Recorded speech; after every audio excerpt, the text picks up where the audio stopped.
Baik, saudara-saudara, kita akan belajar satu bagian firman Tuhan pagi ini yang terambil dari kitab Roma pasal 3 ayat 23 sampai dengan ayat 24. Saya akan bacakan. Karena semua orang telah berbuat dosa dan telah kehilangan kemuliaan Allah, dan oleh kasih karunia telah dibenarkan dengan cuma-cuma karena penebusan dalam Kristus Yesus. Nah, saudara, penciptaan manusia di dalam tangan Allah, tentunya kita harus akui bahwa dalam kondisi yang sangat baik. Kitab Kejadian menjelaskan hal itu, bahwa setelah penciptaan manusia, Allah melihat apa yang telah dijadikannya itu sungguh-sungguh amat baik. Artinya posisinya bukan dalam posisi yang netral, atau setengah 50% ada baiknya, 50% juga ada tidak baiknya. Tidak. Dia dicipta dalam kondisi yang sempurna dalam kategori ciptaan, dan tentunya kita tidak bisa meragukan hasil karya Allah dalam penciptaan manusia itu. Dan Alkitab tadi yang saya singgung itu, dalam Kejadian itu dikatakan bahwa dalam pasal 1 ya, dikatakan bahwa setelah penciptaan manusia, Allah melihat apa yang telah dijadikannya itu adalah sungguh amat baik. Bukan saja manusia punya peranan penting di dalam alam semesta sebagai pusat perhatian daripada Allah, tetapi juga manusia punya peranan untuk mengusahakan menjaga alam semesta ini sebagai tanggung jawab, di mana Tuhan perkenankan manusia untuk mengelolanya, dan juga Tuhan perkenankan manusia untuk menikmatinya, mengelola dan menikmatinya. Tetapi apa yang terjadi ketika Allah sudah menyampaikan perintah kepada manusia untuk tidak memakan buah yang dilarang oleh Allah itu di dalam taman, di mana Tuhan katakan bahwa semua buah ya yang ada di dalam taman itu bebas dimakan oleh manusia. Tinggal satu saja, buah pohon pengetahuan tentang yang baik dan yang jahat, jangan dimakan. Kenapa? Karena itu bisa menimbulkan kematian. Ya. Pastilah engkau mati. Tetapi manusia yang sudah dicipta oleh Allah, yang sudah diperlengkapi oleh Allah dengan pikiran, perasaan, dan kehendak itu, ceroboh. Artinya melawan Allah, melawan perintah Allah, melalui godaan daripada iblis yang mencoba memutarbalikkan apa yang dikatakan oleh firman Allah.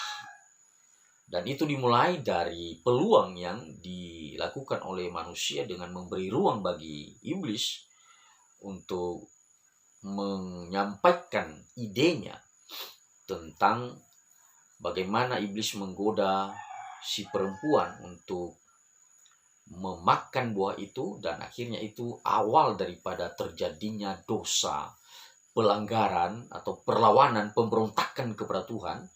Dan dari situlah manusia mulai mengalami apa yang disebut dengan kesulitan hidup, dan sudah jelas seperti yang Tuhan katakan bahwa akan ada kematian yang harus dihadapi oleh manusia karena dosanya dia. Jadi dalam proses terjadinya dosa itu jelas-jelas manusia memang bersalah. Manusia tidak bisa membela diri bahwa pihak lain yang salah, meskipun dalam internalnya Adam dan Hawa nanti kita melihat ada semacam pelemparan tanggung jawab ketika Allah bertanya kepada mereka, kenapa sampai seperti ini?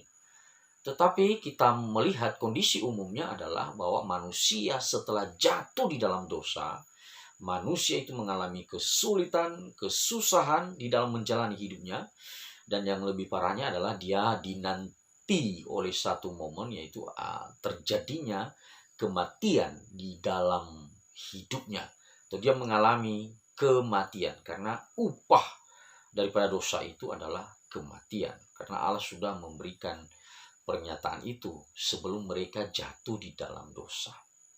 Nah, kejatuhan manusia di dalam dosa itu mewarnai seluruh umat manusia atau dari manusia pertama ini diwariskanlah semua kepada seluruh umat manusia yang akan ada di dalam dunia ini. Siapapun dia akan mengalami apa yang disebut dengan dosa itu, baik itu secara natural itu diwariskan kepada seluruh umat manusia, maupun juga perbuatan-perbuatan atau dosa-dosa yang dilakukan oleh manusia itu sendiri di dalam kenyataan sehari-hari, ya, bahwa memang kita harus akui bahwa kita memang terus berbuat dosa dan bergumul tentang dosa ini. Nah, kondisi ini menggambarkan kepada kita bahwa seluruh umat manusia itu bergumul soal dosa ini. Dan itu yang dikatakan oleh Paulus dalam kitab Roma ini, Bapak Ibu. Ya, Roma pasal 3 ayat 23 itu tadi, karena semua orang telah berbuat dosa dan telah kehilangan kemuliaan Allah. Semua orang, semua manusia telah berbuat dosa. Ya, jadi nanti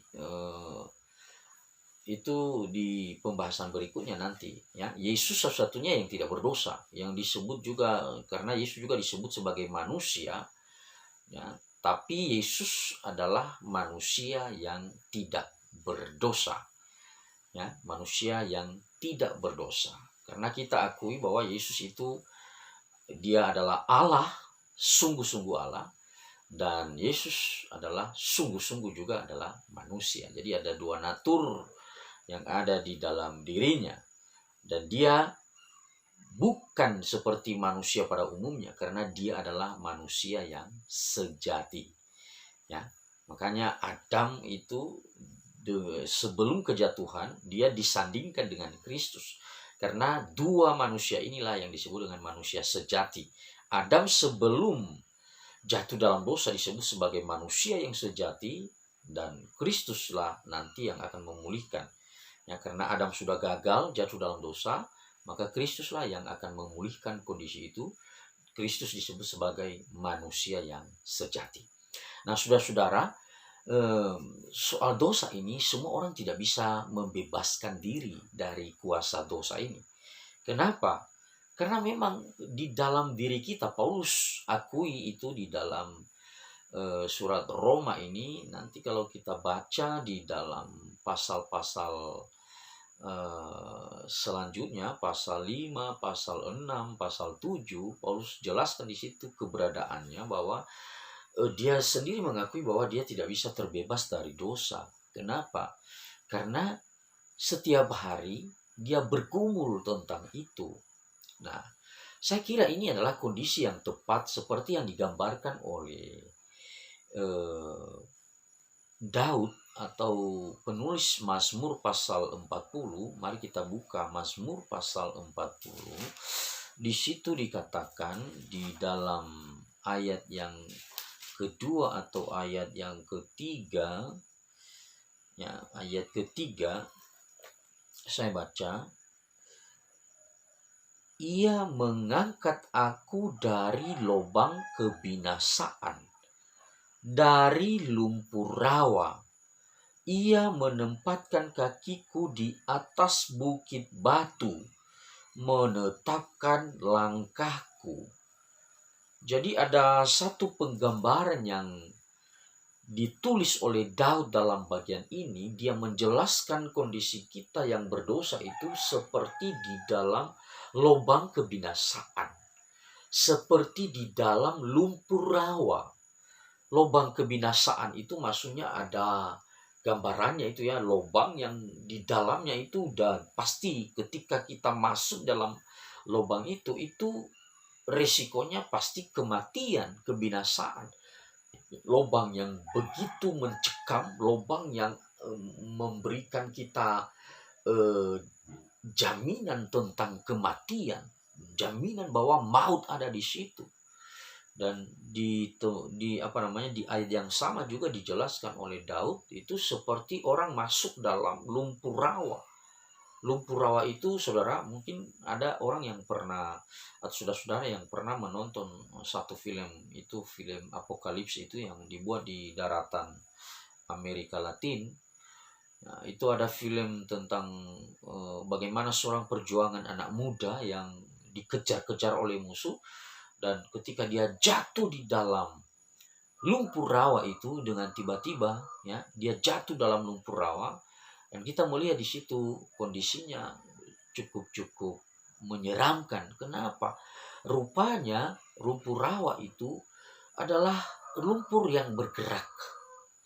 Artinya, ketika orang jatuh di dalam lumpur rawa, salah satunya cara untuk tidak segera tenggelam adalah berdiam diri. Kenapa berdiam diri? Karena kalau bergerak justru itu mempercepat proses kita begitu cepatnya mengalami hal itu tenggelam. Kita begitu cepatnya kita tenggelam ketika kita bergerak. Nah, ini Daud menggambarkan kondisi kita seperti itu dengan masalah dosa ini, bahwa kita tidak bisa membebaskan diri. Orang yang ada di dalam rawa-rawa itu tadi yang saya katakan, makin bergerak justru makin cepat tenggelamnya. Berarti Daud memberikan penggambaran yang sangat aktual tentang kondisi kita dengan dosa ini. Apa artinya? Bahwa perbuatan-perbuatan baik kita tidak akan bisa menuntaskan hal itu kepada Allah. Kenapa? Karena Allah tuntutannya soal kehidupan yang berkenan kepadanya adalah sempurna adanya.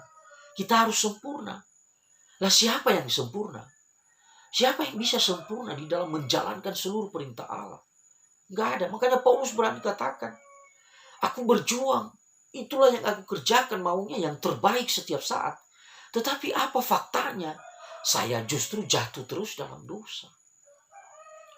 Nah, saudara-saudara yang dikasihi oleh Tuhan, ini memberikan pernyataan atau penegasan kepada kita bahwa kita tidak bisa menyelamatkan diri sendiri soal dosa ini. Dan Daud sangat benar ketika dia memberikan gambaran ini. Salah satunya cara seorang yang sudah jatuh dalam lubang kebinasaan atau dalam lumpur rawa, salah satunya cara adalah ada pihak lain dari luar yang memberikan pertolongan kepada kita. Ya, ada pihak dari luar yang memberikan jalan keluar. Kalau kita sendiri tidak mampu, justru makin banyak kita bekerja, makin banyak kita kerjakan caranya kita sendiri untuk bisa selamat daripada maut itu, justru kita makin secepatnya, makin cepat-cepat tenggelam, makin cepat-cepat mati di dalamnya. Makanya ajaran Alkitab menggambarkan kepada kita, memberikan penjelasan kepada kita bahwa perbuatan-perbuatan baik kita pun, apapun yang kita kerjakan, itu tidak akan bisa menyelesaikan masalah dosa ini. Mari kita buka Alkitab di dalam Efesus pasal 2 ayatnya yang ke-8 sampai yang ke-9. Di situ dikatakan, sebab karena kasih karunia kamu diselamatkan oleh iman. Itu bukan hasil usahamu, tetapi pemberian Allah. Itu bukan hasil pekerjaanmu. Jangan ada orang yang memegahkan diri. Hanya satu solusi di mana seseorang bisa diselamatkan dari dosa, hukuman dosa, maut itu, yaitu kasih karunia daripada Tuhan Yesus Kristus. Allah yang memberi jalan keluar. Allah yang memberikan kita keselamatan. Allah yang mengulurkan tangannya bagi kita yang sudah di dalam kondisi binasa. Itu tadi yang dikatakan oleh Daud dalam bagian itu. Ia menempatkan kakiku di atas bukit batu. Allah, Tuhan, menempatkan kakiku di atas bukit batu.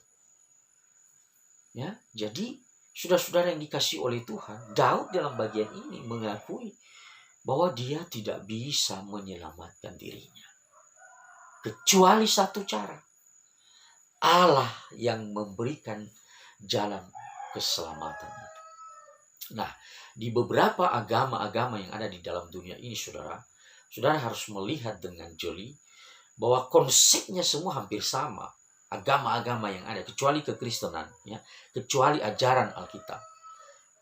Apa itu? Semua agama mengajarkan, hampir semua agama mengajarkan, mereka berusaha untuk menggapai Allah. Mereka berusaha untuk melakukan yang terbaik untuk menyelesaikan masalah dosanya ini. Ya. Bagaimana supaya terbebas dari dosa, bagaimana supaya mendapatkan surga, mendapatkan anugerah keselamatan, mendapatkan kedamaian bersama dengan Allah, itu mereka membangun semacam jembatan sendiri. Ya, melalui apa? Melalui perbuatan baik. Nah, saya mau jelaskan ini. Ya, perbuatan baik tidak akan menyelamatkan Anda. Ya, perbuatan-perbuatan baik tidak menjadi dasar keselamatan Anda. Kenapa? Karena perbuatan baik, kesalehan kita, apapun itu, Yesaya 64 ayat 6 katakan, semuanya itu adalah seperti kain kotor. Saudara, Yesaya begitu tegas soal itu. Seperti kain kotor. Apa maksudnya kain kotor? Dalam terjemahan firman Tuhan di dalam Yesaya pasal 64 ayat 6 itu dalam terjemahan di dalam bahasa Nias. Itu sangat tepat. Ya, itu sangat tepat. Di situ dikatakan hulelebe sigenado. Hulelebe sigenado. Segala kesalehan, segala kebaikan, segala usaha-usaha yang terbaik kita untuk menyenangkan hati Allah, untuk menyelesaikan masalah dosa, itu tidak bisa menjadi jalan penyelesaian. Bahkan digambarkan di situ hulelebe sigenado, seperti kain kotor. Ya, sebenarnya dalam bagian apa yang disinggung oleh saya mengenai kain kotor itu, Bapak Ibu, saya mau jelaskan itu seperti, mohon maaf, itu seperti kain yang dulu sebelum ada pampers, sebelum ada laurier, sebelum ada pembalut perempuan, kainlah yang menjadi bahan untuk dipergunakan dalam mengatasi masalah bulanan daripada perempuan. Ya.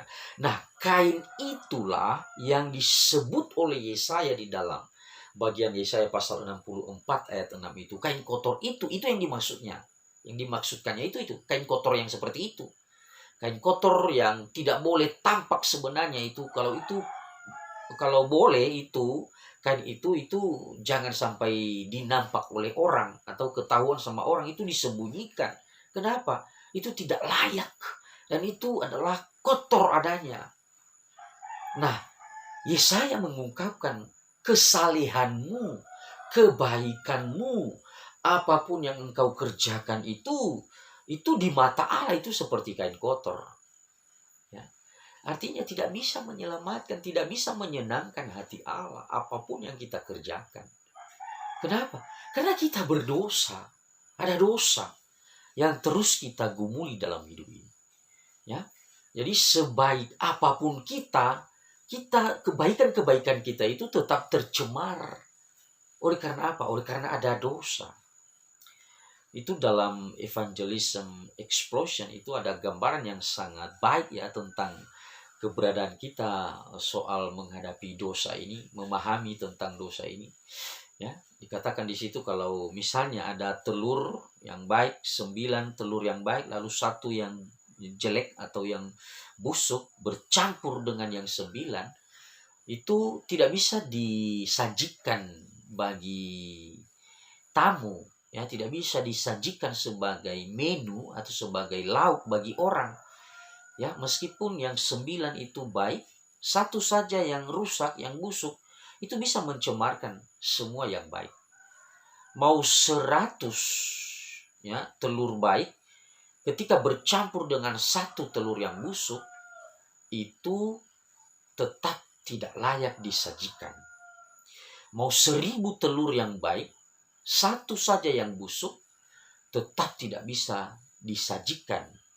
Ya, jadi semua kebaikan-kebaikan kita itu ketika ada 1 dosa dalam diri, maka kebaikan-kebaikan kita tidak bisa menjadi sebuah syarat di hadapan Tuhan bahwa kita bisa dikasihi atau diampuni, bisa dianugerahi kemurahan oleh Allah.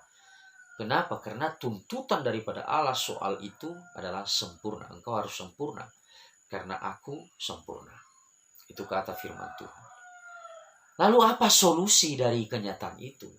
Kalau semua apa yang kita kerjakan itu adalah seperti kain kotor, tidak ada yang layak, berarti perbuatan baik kita tidak bisa menyelamatkan kita.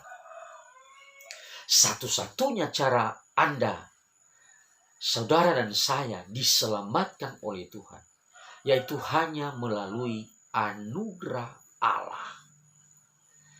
Hanya melalui anugerah. Apa itu anugerah? Anugerah itu adalah pemberian cuma-cuma daripada Allah. Itu tadi yang disebutkan ya di dalam kitab atau surat Efesus pasal 2 ayat 8 sampai 9 tadi, ya. Supaya orang tidak memegahkan diri, ya. Itu kita dapatkan kasih karunia itu adalah cuma-cuma. Cuma-cuma itu gratis, ya. Cuma-cuma artinya diberi tanpa ada andil dari kita, tanpa ada usaha dari kita. Kita diberi, ya. Kita dianugerahi, ya.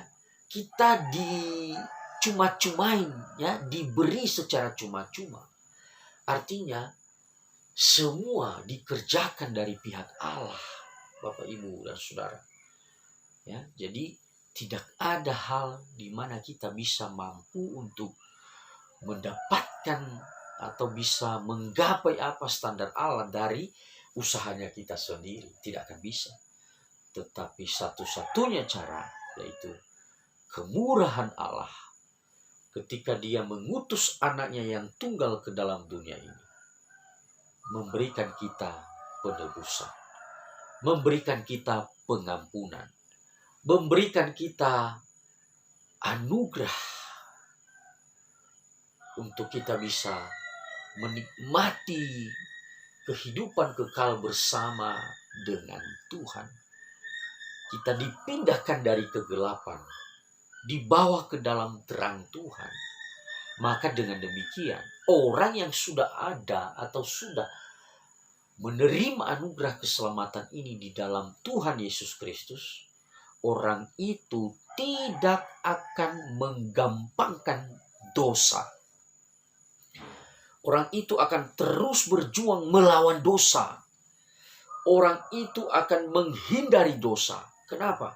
Karena dia menghargai Allah. Ya. Jadi sebenarnya kita tidak berbuat dosa itu bukan supaya menghindari kita dari amarah Tuhan. Ya, itu pikiran orang-orang yang yang pesimis, yang negatif. Tapi sebenarnya kita melawan dosa, kita tidak melakukan dosa, kita berusaha melawan perbuatan yang jahat, ya, dosa itu karena kita tidak mau melukai hati Tuhan yang telah mengasihi kita. Jadi saudara dan saya, maukah engkau menikmati anugerah keselamatan, dibebaskan daripada hukuman dosa? Satu-satunya cara, engkau harus terima anugerah keselamatan. Jangan keraskan hatimu. Kalau saat ini Anda mendengar video ini, Tuhan memanggil engkau untuk terima Yesus sebagai Tuhan dan Juru Selamat, maka engkau ada di dalam kasih karunia itu. Engkau menerima kasih karunia itu. Dan ketika engkau sudah mengambil keputusan menerima kasih karunia itu, menerima anugerah pengampunan di dalam Yesus Kristus itu dari segala dosa yang kita lakukan atau dosa-dosa kita, maka hiduplah di dalam kebenaran. Jangan menganggap enteng dosa. Jangan menganggap ringan semua pelanggaran-pelanggaran. Jangan menganggap sepele semua perbuatan-perbuatan dosa kita. Tapi kuduskanlah hidupmu di hadapan Tuhan. Dan jangan beri dirimu dipakai oleh iblis. Karena apa? Karena orang yang sungguh-sungguh ada di dalam Kristus, dia tidak lagi hidup di dalam kehidupannya yang lama. Ya, firman Tuhan katakan dia orang yang sudah diperbaharui di dalam Tuhan. Sudah baru. sudah mengalami kehidupan yang baru, sudah mengalami pertobatan, sudah meninggalkan semua dosa, dan sekarang hidup di hadapan Tuhan, hidup di dalam kasih karunia Tuhan, hidup di dalam anugerah Tuhan. Bapak Ibu yang dikasihi oleh Tuhan, apakah kita mau menerima anugerah Tuhan? Sekali lagi saudara, perbuatan baikmu tidak akan bisa menyelamatkan saudara dan saya. Satu-satunya cara, Anda harus menerima anugerah keselamatan dari Tuhan. Maukah saudara? Tuhan menolong. Amin.